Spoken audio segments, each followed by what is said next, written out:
Shalom. Shalom jemaat BCS Gading Serpong. Pembacaan Alkitab pada hari ini terambil dari Yohanes pasal 3 ayat 14 ayat 21. Demikian bunyinya. Dan sama seperti Musa menunggikan ular di padang gurun, demikian juga Anak Manusia harus ditinggikan, supaya setiap orang yang percaya kepadanya beroleh hidup yang kekal. Karena begitu besar kasih Allah akan dunia ini, sehingga Ia telah mengaruniakan Anak yang tunggal, supaya setiap orang yang percaya kepadanya tidak binasa, melainkan beroleh hidup yang kekal. Sebab Allah mengutus Anaknya ke dalam dunia, bukan untuk menghakimi dunia, melainkan untuk menyelamatkannya oleh Dia. Barang siapa percaya kepadanya, ia tidak akan dihukum. Barang siapa tidak percaya, ia telah berada di bawah hukuman, sebab ia tidak percaya dalam nama Anak Tunggal Allah. Dan inilah hukuman itu. Terang telah datang ke dalam dunia, tetapi manusia lebih menyukai kegelapan daripada terang, sebab perbuatan-perbuatan mereka jahat. Sebab barang siapa berbuat jahat, membenci terang dan tidak datang kepada terang itu, supaya perbuatan-perbuatan yang jahat itu tidak nampak. Tetapi barang siapa melakukan yang benar, dia datang kepada terang supaya menjadi nyata bahwa perbuatan-perbuatannya dilakukan di dalam Allah. Amin.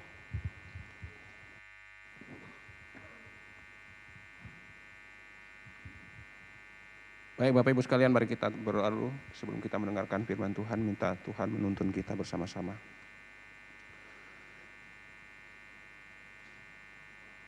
Tuhan, kami membutuhkan anugerah Tuhan untuk kami bisa memahami firman Tuhan yang dalam dan luas ini ya Tuhan. Karena pikiran hati kami tercemar dengan dosa, tidak akan pernah mungkin bisa mengerti cara Tuhan, hati Tuhan, tanpa Tuhan menguduskan kami, tanpa Tuhan menerangi kami dengan pemikiran-pemikiran dari Tuhan. Oleh karena itu Tuhan, sekali lagi Tuhan anugerahkan kepada kami pemikiran yang dari Tuhan, hati yang terbuka dari Tuhan untuk kami bisa memahami firman Tuhan. Dan padanya Tuhan kuatkan kami, tolong kami, motivasi kami untuk kami terdorong melakukannya dalam hidup kami ya Tuhan. Karena sesungguhnya ya Tuhan, kami sangat-sangat membutuhkan Tuhan ketika kami hidup menjalani kehidupan yang Tuhan anugerahkan bagi kami. Berfirmanlah Tuhan kepada kami sesuai dengan apa yang ingin Tuhan sampaikan kepada kami. Dengan kondisi masing-masing kami, Engkau paling mengerti ketika kami duduk diam di tempat ini hari ini Tuhan. Mungkin kami sedang bergumul dengan kehidupan pribadi kami, keluarga kami, pekerjaan kami, apapun ya Tuhan. Kiranya Tuhan sentuhan kasih Kristus itu ya Tuhan, merupakan jawaban dalam hidup kami, apapun terjadi bagi setiap masing-masing kami. Terpujilah Engkau ya Tuhan Yesus, kami sambut firman-Mu. Di dalam nama Tuhan kami, Yesus Kristus, kami berdoa. Amin. Shalom Bapak Ibu sekalian dikasih Tuhan.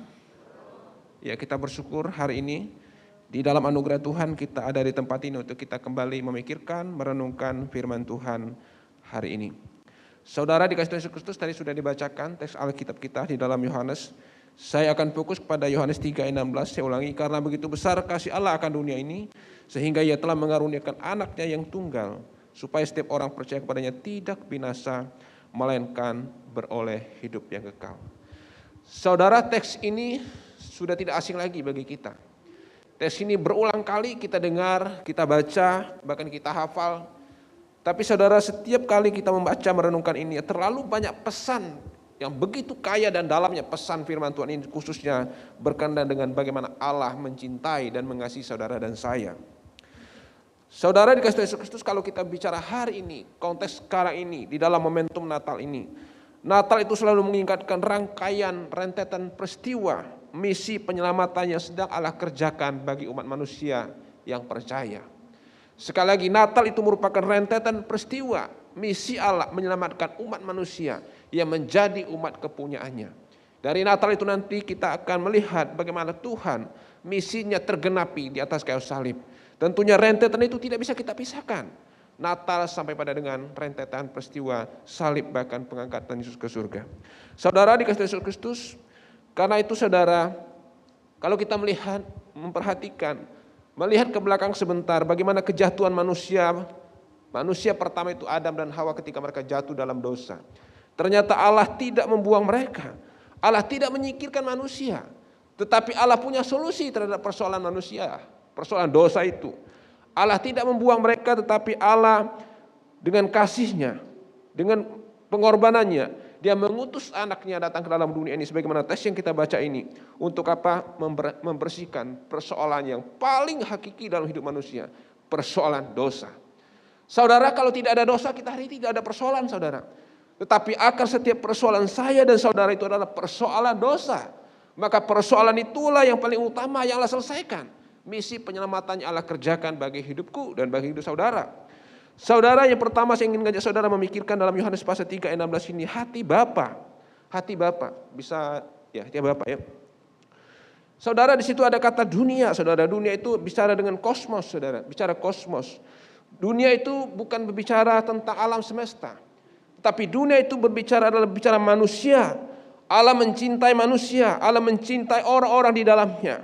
Karena saudara, ketika Allah dikatakan bahwa karena begitu besar kasih Allah akan dunia ini, itu bicara Allah begitu besarnya mencintai umat kepunyaannya. Tuhan bukan mencintai dosa. Tuhan bukan mencintai tindakan manusia. Tetapi Allah mengasihi manusia yang sudah jatuh itu dengan kasih-Nya. Kasih-Nya yang kekal itu. Kondisi dunia, saudara, berada dalam keadaan hancur. Kondisi dunia itu adalah terkutuk. Kondisi dunia itu adalah binasa. Dan sekali lagi saudara, tidak memiliki harapan dan tidak ada kekuatan manusia untuk menyelamatkan hidup manusia itu sendiri. Ketika manusia jatuh dalam dosa, tidak ada satu titik kekuatan manusia itu untuk berkata, saya bisa menyelamatkan hidup saya. Tanpa ada anugerah Tuhan. Maka ketika Adam dan Hawa jatuh dalam dosa, tidak punya potensi dia untuk bisa selamat, saudara. Tetapi semua dimulai anugerah Tuhan. Kita ingat saudara pesan nubuatan Nabi Yesaya, saudara, dalam konteks Natal ini dalam Yesaya pasal 8. Kita ingat pesan nubuatan Nabi Yesaya. Kita diingatkan bagaimana dunia itu hancur, saudara. Dunia itu hancur. Maka di dalam Yesaya pasal 9 itu, Yesaya menubuatkan tentang apa di situ kalau kita membaca di Yesaya pasal 8 itu. Tentang bagaimana kerajaan Yehuda yang dikepung, diserbu oleh kerajaan Asyur pada waktu itu. Saudara, kerajaan Yehuda dan Asyur itu bersekutu awalnya. Kerajaan Asyur itu berbalik dan ingin merebut serta menguasai kerajaan Yehuda, tapi pada akhirnya juga. Sebelumnya saudara, Allah itu sudah menawarkan pertolongan pada Raja Ahaz kalau kita membaca di dalam kitab itu ya. Tapi sebaliknya Ahaz katakan, aku tidak butuh Yahweh itu, aku kuat. Sebaliknya ia memilih berlindung kepada kerajaan Asyur, saudara. Dia berpikir Asyur akan mendukungnya. Tetapi saudara, ketika dia berpikir untuk datang kepada Asyur, Asyur pun berkhianat, saudara. Dan akhirnya apa terjadi, saudara? Mereka sudah melepaskan Yahweh, berlindung kepada Asyur, Asyur pun melepaskan Yehuda. Terjadi apa, saudara? Kehancuran di tengah-tengah Yehuda. Tadinya mereka mengharapkan ada pertolongan Asyur. Terasa Asyur katakan, aku tidak mau menolong kamu. Justru aku ingin merebut kekuasaanmu. Sementara Allah Yahweh yang sudah mereka tinggalkan, saudara. Allah Yahweh itu sudah mereka tinggalkan. Maka kalau kita melihat begitu hancurnya mereka. Secara politik mereka sudah hancur Yehuda. Tetapi juga secara moral, spiritual mereka hancur. Makanya saudara, pesan di situ kalau kita melihat dalam Yesaya pasal 8 itu. Bagaimana sesungguhnya mereka hancur betul Yehuda pada waktu itu. Dalam keadaan yang hancur itulah Allah berfirman kepada mereka. Tidak selamanya akan ada kesuraman untuk negeri yang terhimpit ini. Dan memang mereka terhimpit pada waktu itu, Yehuda terhimpit. Karena kebobrokan mereka, karena dosa mereka. Tetapi saudara, kesalahan mereka, fatalnya dosa Yehuda pada waktu itu tidak membuat Allah membenci mereka ternyata. Fatalnya Yehuda pada waktu itu, mereka ingin melepaskan Tuhan. Mereka ingin berpaut pada Asyur. Tetapi ternyata tangan Tuhan pun tidak melepaskan mereka. Kalaupun seolah-olah mereka terlepas dari Tuhan. Karena mereka betul-betul hancur mengalami sebuah kebobrokan. Tetapi saudara, Yesaya pasal 8 tentang nubuatan itu. Tidak selamanya negeri ini akan ada dalam kekelaman. Suatu saat nanti terang itu akan datang dan bersinar. Itu berbicara apa? Berbicara kasih Kristus, yaitu Yesus datang ke dalam dunia. Saudara, dikasih Yesus Kristus, kita hidup dunia sekarang semakin bobrok, saudara. Kemajuan teknologi itu dilematis buat kita. Satu sisi ketika kita mengikuti teknologi ini baik sekali, saudara. Kita melihat dunia ini dengan cepat sekali dari tempat dimanapun. Tetapi saudara, dari satu sisi pun kalau kita dengan tidak bijak, kita akan dihancurkan dari tempat dimanapun kita berada. Dunia ini saudara sekarang ini sedang merembut kita untuk kita hancur. Dunia ini saudara dalam kemajuan ini bukan selalu menjadikan kita baik, tetapi ada banyak cara juga membuat kita menjadi tidak baik. Tapi saudara dikasih Yesus Kristus, Allah itu tetap mengasihi saudara dan saya. Maka di dalam yang bagian yang kedua itu, saudara, dalam Yohanes 3:16 itu, ada rencana Bapa bagi kita. Dia memberikan putranya yang tunggal melalui dorongan cinta abadinya, menyediakan penyelamatan dan keselamatan dengan memberikan putranya untuk mati karena kita. Lahir ke dalam dunia, dia diserahkan. Luas jangkauan kasih itu, saudara, kita melihat bahwa dia memberikan putranya yang tunggal. Allah tidak memiliki anak yang lain, saudara. Satu-satunya itu Yesus Kristus. Tetapi dengan dia memberikan itu, saudara, merupakan luasnya, dalamnya kasih Bapa itu untuk orang-orang yang dipilihnya. Maka kalau kita membaca surat Rasul Paulus kepada jemaat Efesus, bagaimana cinta Allah kepada manusia itu. Allah sudah memilih manusia itu untuk diselamatkan. Sebelum dunia dijadikan, Allah sudah memilih manusia itu. Karena apa? Karena begitu dia mengasihi manusia. Sekalipun manusia itu jatuh dalam dosa, dia tidak menggantikan ciptaan itu dengan ciptaan yang baru. Tetapi Allah merawatnya, Allah merangkulnya. Saudara, kalau kita pikirkan, refleksikan singkat hari ini. Ingatlah saudara hari ini. Sampai hari ini umur saudara berapa hari ini? Jangankan saudara sampai umur berapa, minggu ini saudara-saudara. Betapa banyak hidup kita ini mengecewakan Tuhan, bukan? Mengecewakan Tuhan. Terlalu banyak hidup kita mengecewakan Tuhan. Dari perlakuan kita, tingkah laku kita, kata-kata kita. Yang kita berpikir orang akan senang dengan kata-kata kita.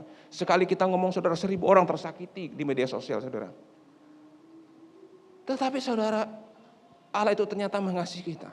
Ada banyak orang, saudara, berkata-kata caci maki di media sosial. Dia berpikir, saudara, itu merupakan bentuk luapan emosinya. Tetapi ada banyak juga orang tersakiti dengan dia. Saudara, hidup kita, saudara, tidak ada yang baik di hadapan Tuhan. Hidupku dan hidupmu itu hancur di hadapan Tuhan. Tetapi anugerah Tuhan itu memberikan anaknya yang tunggal itulah. Ada rencana Bapa, saudara, untuk membersihkan kita dari dosa kita. Dialah memberikan putranya yang tunggal. Kita ingat di dalam bulan Desember ini. Memberikan putranya yang tunggal itu, Yesus Kristus. Sekalipun manusia berulang kali memberontak kepada Allah, Allah tetap mengasihinya. Rencana keselamatan tidak pernah gagal oleh karena kegagalan manusia. Rencana Allah menyelamatkan manusia tidak pernah gagal, sekalipun ada dalam kegagalan pada manusia. Ketika Allah memilih saya menjadi anaknya, berulang kali saya gagal. Maka Rasul Paulus katakan kepada jemaat di Roma itu, kerjakanlah keselamatanmu itu. Ketika Allah menyelamatkan kita, Allah tidak menjadikan kita itu menjadi manusia yang fasik, saudara. Tetapi Allah minta supaya kita mengerjakan keselamatan kita itu dengan aktif. Dengan aktif. Maka saudara, ketika saudara dan saya menjadi anak Tuhan, kita bukan seperti boneka, saudara, ya. Kita bukan seperti boneka. Kita diselamatkan oleh Tuhan, artinya kita bebas, kita pasti selamat. Iya, pasti selamat. Tetapi ada sebuah tanggung jawab yang Tuhan berikan kepada hidupku dan hidupmu. Karena Tuhan telah menunjukkan kasih-Nya dengan sangat melimpah kepada kita. Maka salah satu teolog berkata demikian, ya. Saya bacakan ini komentar saya dapatkan tadi malam. Terjemahan bebasnya kira-kira gini. Karena Tuhan telah menunjukkan kasih-Nya dengan sangat melimpah kepada kita. Siapapun yang tidak puas atau ragu tentang pernyataan kasih-Nya, ia adalah paling hina di hadapan Tuhan. Dan ialah yang menghina Kristus. Maka saudara, kalau orang yang tidak meyakini akan kasih-Nya, saudara, dia adalah orang yang menghina Kristus itu sendiri. Karena apa, saudara? Karena Allah sudah berencana dan dinyatakan real dengan penyaliban kelahiran sampai penyaliban Kristus itu mengasihi manusia. Kalau manusia sampai dengan itu tidak percaya, itulah yang menghina Kristus sesungguhnya. Saudaraku yang dikasihi Yesus Kristus, dikatakan apa di dalam selanjutnya kata-kata para komentar Alkitab ini? Kita sebaiknya mengingat bahwa kasih Allah kepada putra tunggalnya itu adalah ukuran betapa lebih berharganya keselamatan kita baginya. Betapa Allah itu memperhitungkan hidup kita sebagai manusia yang berdosa ini, saudara. Allah itu mengasihi kita dengan kasih-Nya yang begitu besar, memperhitungkan hidup kita. Dia memperhitungkan keselamatan kita. Maka saudara, hidup kita itu adalah hidup berharga sesungguhnya. Saudara dikasihi Yesus Kristus, menyadari sentuhan kasih Allah dalam hidupku, dalam hidup saudara, kita akan sadar betul, hidupku ini adalah orang yang berharga di hadapan Tuhan. Berharga di hadapan Tuhan. Orang yang berharga. Saudara, ketika kita menjadi hidup kita adalah orang yang berharga di hadapan Tuhan. Saudara, dunia ini boleh berkata apapun tentang kita. Tapi kita tahu persis, saudara, aku ini berharga di hadapan Tuhan. Saudara, saya menemukan satu remaja, seorang remaja. Korban bullying ya. Dia dibully terus dari sekolah, dari SMP sampai SMA dibully terus oleh teman-temannya. Enggak tahu kenapa, saudara, orangnya cakep, orangnya baik, orangnya pintar, tapi itu dia hadir ke temannya selalu dibully. Ada saja bahan bulian. Awalnya saurnya dikatakan dia ketika saya bertemu dengan awalnya saya ketawa-ketawa dengan bulian itu. Tapi sampai satu titik saya kecewa dengan diri saya. Saya merasa tidak berharga. Sampai anak ini, saudara, dibimbing oleh psikiater, saudara, sampai dia betul-betul mengalami sebuah pemulihan. Karena bully, saudara. Dia merasa sampai satu titik saya tidak berharga lagi hidup saya. Dia mengurung diri di kamar, saudara. Dia mengurung diri, dia tutup semua interaksi dengan saudara teman-temannya. Kenapa? Merasa saya paling buruk di dunia ini. Saya mengalami hal yang paling buruk menimpa hidup saya di dunia ini. Tidak ada yang baik bagi saya. Saya hadir dalam satu buah komunitas, ternyata saya tidak diterima mereka. Kalaupun saya ada di sana, saya menjadikan bahan pembicaraan sampai mereka puas dengan mempertawakan diri saya. Saya hadir dalam sebuah komunitas yang lain, mereka puas mentertawakan saya. Saudara, bayangkan kalau hidup saudara seperti itu, saudara. Hidup kita seperti orang nggak ada tempat di dunia ini. Nggak ada tempat, saudara. Hidup kita nggak ada tempat. Tetapi saudara, ketika kita melihat bahwa Allah mengasihi kita, maka satu statement yang saya kagum sama dia. Tentunya ketika dia sudah mengalami pemulihan anak remaja ini, satu statement yang saya kagumi ketika, aku tahu sekarang Allah mengasihi saya. Saudara, kalimat itu nggak mudah untuk dia diucapkan, saudara. Kalau saya mudah mengucapkan itu sekarang ini. Tetapi proses hidup seorang anak remaja yang saya tahu ini, saudara, dia sangat-sangat tidak mudah berkata, aku tahu Tuhan mengasihi saya. Sebuah pengalaman, saudara, pengalaman spiritual journey-nya ya, saudara, yang begitu panjang. Sampai dia bisa berkata, aku tahu Allah mengasihi saya. Saudara dikasih Yesus Kristus. Yang ketiga, saudara, ingin ngajak saudara pikirkan. Bagian yang ketiga dalam Yohanes 3:16 ini. Kehendak Allah itu adalah siapapun yang percaya kepadanya tidak akan binasa, tetapi memiliki hidup yang kekal. Sebuah kriteria diselamatkan itu adalah barang siapa percaya. Seorang harus menerimanya, menerima Kristus dalam hidupnya, baru percaya kepada Kristus. Sebuah perjalanan telah disediakan untuk menyelamatkan semua orang. Tetapi seseorang itu harus mengakui Tuhan Yesus itu, Kristus itu adalah sebagai Tuhan dan Juru Selamat pribadi dalam hidupnya.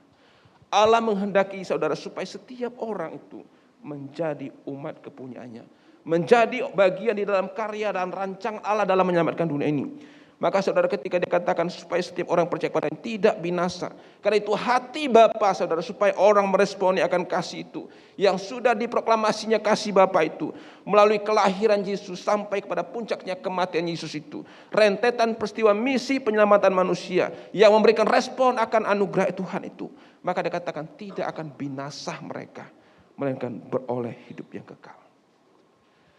Saudara, yang terindah dalam hidupku dan hidup saudara adalah ketika kita berjumpa dengan Tuhan dan hidup kita tidak binasa. Saudara, manusia ini, saudara, tidak pernah puas dalam hidup ini. Ketika dia mendapatkan 1, dia minta 2. Ketika dia mendapatkan 3, dia minta 4, saudara. Ketika Tuhan karuniakan 1 mobil, dia minta mobil yang baru, saudara. Ketika dia karuniakan rumah 1, dia minta apartemen yang baru, saudara. Dia berpikir terus seperti itu manusia itu. Siapapun dia. Tetapi saudara, sebagai anak-anak Tuhan, mari kita berpikir sejenak. Apa sih tingkat kepuasan hidup kita saat ini? Perjalanan iman kita, saudara, harusnya kita sampai kepada level seperti ini. Tingkat kepuasanku adalah ketika aku berjumpa dengan Tuhan itu, betul-betul aku mengenal Tuhan itu. Itu tingkat kepuasan hidupku, bukan kepada yang lain. Aku boleh tidak punya itu, tetapi aku punya Kristus yang lebih daripada yang lain. Kenapa, saudara? Itulah misi Allah dalam menyelamatkan manusia itu, supaya setiap kita tidak ada yang binasa, melainkan beroleh hidup yang kekal. Maka saudara, kesentuhan kasih Allah kepada manusia itu, slide berikutnya, itu sentuhan kasih Allah kepada manusia itu yang pertama itu adalah manusia itu mengalami pembenaran. Saudara, saya dan saudara itu statusnya bukan orang benar, saudara ya. Orang berdosa. Tetapi kasih Allah itu membenarkan kita. Status kita itu dibenarkan, saudara, bukan jadi orang benar. Ketika kita berdosa, saudara, ketika kita berdosa, hanya sentuhan kasih Allah itu mengubahkan kita menjadi orang yang dibenarkan. Maka saudaraku di Yesus Kristus, kita dikuduskan, kita dihapuskan. Dan akibatnya apa, saudara? Waktu kita mengalami pembenaran, pengudusan yang Allah kerjakan, baru kita layak masuk di dalam sebuah persekutuan yang dengan Allah itu sendiri. Tidak mungkin, saudara, persekutuan itu tidak membuat kita benar, saudara. Kita harus mengalami pembenaran dulu di hadapan Tuhan. Maka kita akan masuk dalam sebuah komunitas persekutuan dengan Allah. Oleh karena itu, saudara-saudaraku yang dikasihi Yesus Kristus, kalau kita datang ke gereja, saudara, ini saya pesankan ya, kita tuh jangan cari hal apa yang terjadi dalam gereja. Kita cari terus hal-hal yang tidak baik dalam gereja. Tetapi kita bisa melihat bahwa statusku sekarang adalah orang yang sudah dibenarkan. Sentuhan kasih Kristus itu membuat saya menjadi dibenarkan oleh Tuhan. Karena kita bukan orang yang benar, saudara. Kita adalah orang yang kotor di hadapan Tuhan. Apapun yang kita lakukan. Tetapi kasih Kristus itu, sentuhan kasih Kristus itu membuat saya mengalami status baru. Status kita adalah orang yang dibenarkan. Sehingga kita luput dari hukuman kekal itu. Semua manusia itu, saudara, ketika jatuh dalam dosa, ada sebuah ancaman hukuman kekal. Tetapi dengan hadirnya kasih Kristus dalam hidup kita, kita terluput dari itu. Dan hari kita menjadi anak-anak Allah. Setelah kita dibenarkan oleh Tuhan, saudara, kita masih hidup dalam dunia, bukan? Kita masih berinteraksi dengan orang lain, kita masih bersosialisasi dengan orang lain. Tetapi, saudara, ada proses namanya proses pengudusan yang Allah kerjakan bagi kita. Pengudusan itu progresif, saudara. Allah kerjakan terus pengudusan bagi kita. Penyucian itu progresif. Maka, saudara, kalau kita menjadi orang percaya, kita tidak sempurna. Betul, kita tidak sempurna. Maka ketika saya hadir di sini, Allah kuduskan saya itu secara progresif. Progresif itu artinya apa, Pak? Berubah terus sampai kepada titik nanti penyempurnaan dengan Kristus itu. Itulah pengudusan kita tuh selesai, yang saya masukkan dengan pengudusan progresif. Maka, saudara, ketika saudara jadi anak Tuhan, kita itu bergumul terus dengan hidup kita. Saya sudah di hadapan dengan dengan laptop saya ada pornografi, saya tonton enggak ya? Hai anak-anak muda. Saya tonton enggak ya? Bergumul setengah mati. Di kantor kita ada peluang nih untuk saya bisa menipu sedikit nih. Kerjakan enggak ya? Itu proses pengudusan kita, saudara. Saya ketemu dengan, ini contoh ya, ketemu dengan teman lama saya, ada peluang saya untuk berselingkuh nih, ada peluang untuk saya.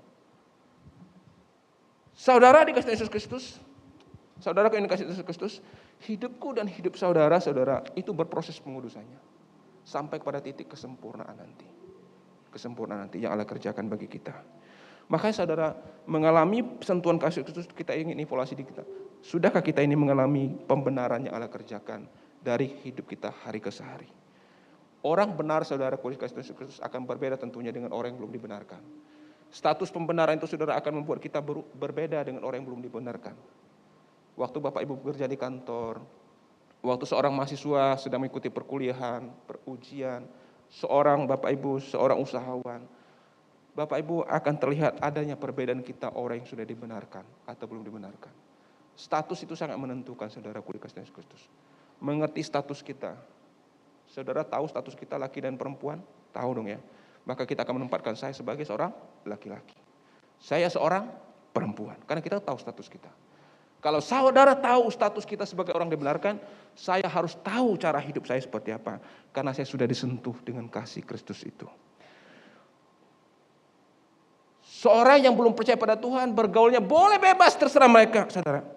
Tapi kita, ketika kita tahu status kita tahu diri, saudara. Saya sudah ada batas-batasan yang harus saya lakukan. Maka seorang teman-teman muda, saudara dikasih Kristus, jangan pernah sampai kepada hal-hal yang di luar dari harusnya kita tidak lakukan di dalam sebuah fase pergaulan kita. Karena itu, saudaraku yang dikasih Yesus Kristus, jemaat sekalian dikasih Tuhan, pesan saya dalam Yohanes 3 ayat 18 ini. Mari, saudara, kita pikirkan bahwa hidup saudara dan saya itu adalah kita dicintai oleh Tuhan. Ingatlah bahwa saudara itu dicintai oleh Tuhan. Apapun terjadi dalam hidup kita hari ini, ingat terus kita dicintai oleh Tuhan. Saudara mungkin bergumul dengan sesuatu pun, kita dicintai oleh Tuhan. Seringkali hidup ini sudah jadi hopeless, saudara. Tetapi kita ingatlah kita dicintai oleh Tuhan. Kalau Khairul Anwar katakan apa, saudara, dalam puisi Khairul Anwar, aku mau hidup 1000 tahun lagi lamanya. Tetapi saudaraku di Kristus, ketika orang hopeless itu, saudara, bukan begitu bunyinya. Aku mau mati rasanya hari ini. Itu orang hopeless, saudara. Tetapi kita melihat dari Tuhan, hidup kita ini dicintai oleh Tuhan. Dicintai oleh Tuhan. Yang berikutnya, saudaraku ini Kristus, hidup kita itu ada dalam rencana Bapa dan sudah digenapi melalui karya Natal yang kita ingat pada bulan Desember ini. Karena itu, saudaraku dikasih Kristus, kita sudah masuk di dalam karya Allah itu. Bersyukurlah untuk anugerah Tuhan yang Tuhan limpahkan bagi saudara. Yang ketiga yang saya tutup tadi, saudara, hidup kita itu sudah menjadi bagian di dalam karya keselamatan yang Allah kerjakan. Hidup kita sudah dalam keselamatan. Tinggal sekarang, nextnya, saudara, coba evaluasi hidup kita hari ini. Apakah saya sudah mengalami pembenaran itu real dalam hidup saya, dalam kehidupan sehari pasca sehari? Rumah tangga saya, pekerjaan saya, apakah betul saya itu sudah menjadi status orang dibenarkan oleh Tuhan? Next berikutnya, apakah saudara sudah mengalami yang namanya pengudusan yang Allah kerjakan itu secara progresif? Kita belum sempurna, saudaraku dikasih Tuhan Yesus Kristus, tetapi kita terus berjalan di dalam pengurus itu. Makin hari semakin nampak dalam hidup kita. Hari kemarin harusnya berbeda dengan hari ini, saudara, dalam proses pengudusan kita. Minggu ini harusnya berbeda, minggu depan, saudara, harusnya jam-jam doa kita, jam-jam ibadah kita, excitednya kita melayani Tuhan harusnya berubah, saudara. Dari tahun 2022 ini berubah, dari tahun 2003 nanti excited pelayanan kita. Excited kita ingin menggali Alkitab itu. Kita berubah. Kenapa? Kita mengalami namanya pembenaran dan mengalami pengudusan itu akan nampak dalam praktis hidup kita tiap hari. Tuhan Yesus dimuliakan melalui perenungan ini, dan Bapak Ibu bawa pulang perenungan ini untuk Bapak Ibu melihat Allah bekerja secara sempurna dalam hidupmu. Amin. Dengan hormat, Bapak Evangelis Joko Paulus merespon firman Tuhan ini dalam doa.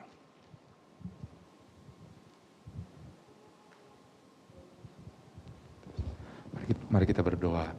Kami mengucap syukur untuk anugerah keselamatan yang Tuhan berikan bagi kami melalui anak-Mu yang tunggal, Yesus Kristus. Ajar kami untuk kami boleh memberi hidup kami bagi kemuliaan nama Tuhan.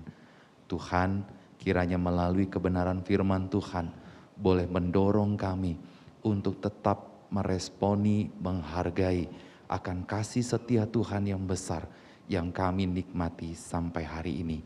Dan ajar kami juga untuk boleh memberitakan akan Injil keselamatan itu kepada setiap orang-orang yang belum mengenal akan kasih Kristus yang sejati itu. Terima kasih untuk kebenaran firman-Mu. Ini doa kami di dalam nama Tuhan Yesus. Amin. Terima kasih.